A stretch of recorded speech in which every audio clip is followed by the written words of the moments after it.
Suatu ketika seorang anak dikirim oleh orang tuanya untuk berlibur di rumah kakeknya, kakek neneknya di Jawa.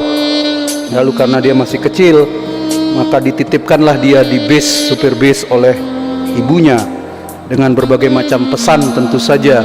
Dan salah satu pesan itu, jangan lupa kalau kamu sudah sampai di situ Bondo, kamu tahu apa yang harus dilakukan. Maka sepanjang jalan, karena itu adalah pengalaman pertama si anak bepergian seorang diri tanpa ditemani oleh orang tuanya, dia bercerita dengan orang-orang di sekitar. Dan anak itu tentu saja sangat menyenangkan, sangat cati, ribut, dia berceloteh, dan semua orang di bis bisa dengar dia bercerita. Anak itu sungguh-sungguh menyenangkan. Tapi sesekali dia tanya sama supir, "Pak, sudah sampai situ Bondo?" "Oh belum." "Tenang aja, nanti kalau sudah sampai saya kasih tahu." Begitulah yang terjadi. Sepanjang jalan dia cerita. Sesekali dia tanya supir bis, "Sudah sampai mana?" Lalu kemudian karena capek bercerita, dia tertidur. Tanpa disangka, orang-orang di bis lupa bahwa anak ini selalu menanyakan situ Bondo. Akhirnya mereka lewat situ Bondo. Lalu orang mengingatkan, "Anak ini tadi tanya soal situ Bondo." Anak itu dibangunkan, "Kamu mau ke situ Bondo?" "Iya, mama saya pesan kalau saya sampai di situ Bondo." Karena sudah lewat bisnya balik ke situ Bondo, Bapak Ibu. Sampai di situ Bondo, dia bilang, "Ini situ Bondo." Anak itu bilang, "Nah sekarang saya boleh makan Pak, karena pesan ibu saya makan di situ Bondo." Lalu dia ambil bekalnya, dia makan. Orang pikir dia akan di situ Bondo mau ngapain. Kita dalam hidup seringkali tidak sadar, dalam perjalanan kita lupa, kita dalam perjalanan begitu asik, sesekali kita lihat keluar jendela, kita sudah sampai di mana. Tahu-tahu kita sudah jauh sekali berjalan.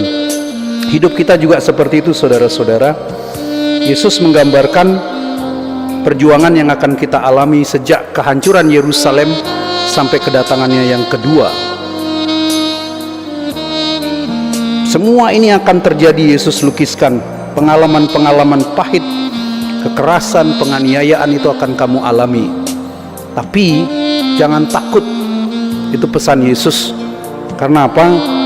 Karena Yesus sendiri yang akan mendampingi kita.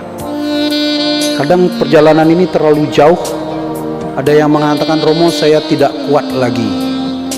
Saya biasanya tanya, kemarin ada keluarga dari Palasari ke Pupuan karena bapaknya itu, kakeknya itu orang Hindu, sudah sakit umur 80-an. Lalu nafas sudah satu-satu. Dari Pupuan dia telepon saya, "Gimana nih Romo?" Lalu saya tanya, "Kalian gimana? Kalian masih sudah ikhlas melepas?" "Ya, sudah ikhlas." Nah, saya bilang, "Kamu sebagai orang Katolik doakan 3 Salam Maria, berikan tanda salib di dahi.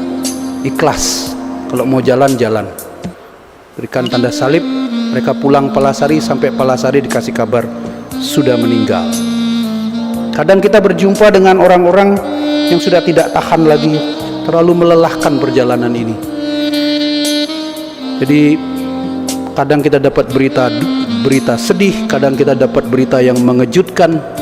Kita bersama dengan Gesima di sini, kita bersama-sama mendukung, mendoakan dia. Saya hanya mengatakan bahwa saya punya contoh yang hidup, orang yang berjuang melawan kanker. Mami saya dari Inggris itu 20 tahun hidup dengan kanker. Sampai hari ini masih sehat, dia optimis, berani bepergian. Orang mengatakan di Inggris itu perawatannya lebih canggih dari kita. Enggak. Kalau saya melihat mami saya ini orang yang sangat optimis. Dia akan menghabiskan sedapat mungkin waktu untuk bisa dinikmati. Jadi dia mengatakan, selagi saya masih bisa bepergian, saya akan berpergian seperti ini. Tapi nanti kalau saya sudah mulai agak tua, mungkin saya akan tinggal lebih lama di Bali. Tapi dia optimisnya itu, positive thinkingnya itu luar biasa. Ketika dia berjuang lawan kanker, saya tidak lihat satupun ketakutan dalam diri. Beda dengan kita, begitu kita dapat berita ini ganas, ternyata benjolan ini setelah diperiksa ternyata kanker ganas, kita langsung down, seolah-olah kiamat sudah datang. Lihat Injil hari ini, pengalaman kita sebagai orang Kristen tidak akan jauh dari penderitaan. Tapi seperti dalam kitab Wahyu, orang-orang yang berkemenangan itu dia menyanyikan lagu puji-pujian Musa, puji-pujian anak domba. Ya, Romo gampang ngomongnya karena Romo tidak mengalami. Kitab suci memberikan kita kesaksian dan menguatkan kita dalam siarah perjalanan kita ini. Kadang kita lelah, kadang kita capek, kadang kita tidak rasa kita sudah jalan begitu jauh. Tapi satu hal yang pasti, Tuhan meminta kita supaya kita bertahan dan tekun dengan perjuangan kita. Tuhan memberkati.